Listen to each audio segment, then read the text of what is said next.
સુરતના હજીરા સાયણ રોડ ઉપરથી સુરત પોલીસે 30 કિલો ગાંજા સાથે સગીર સહિત બંને ઝડપી પાડ્યા। સુરતના હજીરા સાયણ રોડ પર વરિયાવ ગામ જકાત નાકા પાસેથી ગાંજાના જથ્થાની હેરાફેરી થતી હતી, જેથી 17 વર્ષના કિશોર સહિત 2 વ્યક્તિને ઝડપી પાડ્યા છે। પોલીસે બંને પાસેથી 30 કિલો 300 ગ્રામ ગાંજાનો જથ્થો તથા બાઇક મળી હતી। કુલ રૂપિયા 3.64 લાખનો મુદ્દામાલ જપ્ત કરાયો છે। ગાંજો મોકલનાર અને મંગાવનાર 2 વ્યક્તિને વોન્ટેડ જાહેર કર્યા છે।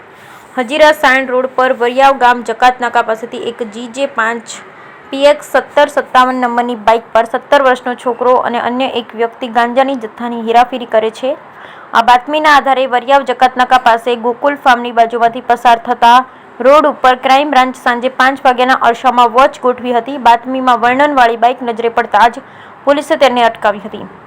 બાઇક ચાલકની પૂછપરછ કરતા તેનું પોતાનું નામ શાંતનુ નરેન્દ્ર જૈના હોવાનું જણાવ્યું હતું। શાંતનુ જૈના આ ઉપરાંત તેની સાથે 17 વર્ષનો કિશોર પણ મળી આવ્યો હતો। બંનેની તલાશી લેતા તેમની પાસેથી રૂપિયા 3.3 લાખનો 30 કિલો 300 ગ્રામ ગાંજાનો જથ્થો મળી આવ્યો હતો।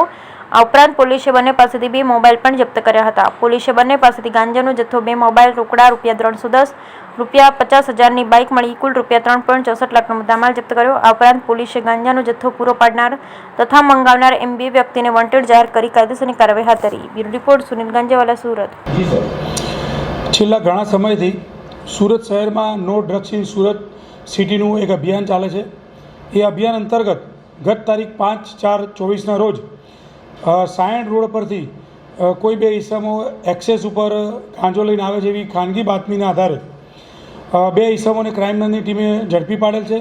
જેમાં એક્સેસ ચેક કરતાં 30 કિલો ગાંજો જેની કિંમત 3,03,000 તથા એક્સેસ કુલ મળીને 3,64,000 રૂપિયાનો મુદ્દામાલ કબજે કરેલ છે। જેમાં એક આરોપી જ્યુએનઆઈલ છે, બીજો આરોપી છે શાંતનુ નરેન્દ્ર જૈના, એક કડોદરા રોડ જોડવા પાટિયાનો રહેવાસી છે, મૂળ રહે ઓડિશા જિલ્લાનો રહેવાસી છે।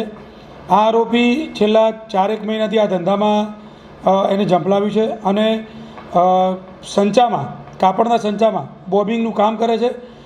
આ ગુનો દાખલ કરી અને આગળની તપાસ અત્યારે ક્રાઇમ બ્રાન્ચ કરી રહી છે।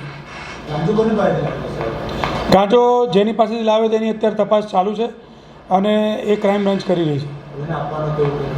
એ તપાસ આગળ ચાલુ છે, એમાં વિગતો ખુલશે। હાલ આરોપી રિમાન્ડ ઉપર છે અને એની તપાસ ચાલુ છે। આ આરોપી અત્યારે હાલ તો એની તપાસમાં પ્રથમવાર લાવ્યો એવું જણાવે છે કે છેલ્લા 4 મહિનાથી આ ધંધામાં એને ઝંપલાવ્યું છે, પરંતુ રિમાન્ડ દરમિયાન જે વિગત વધારે ખુલશે એ આપને બ્રીફ કરવામાં આવશે।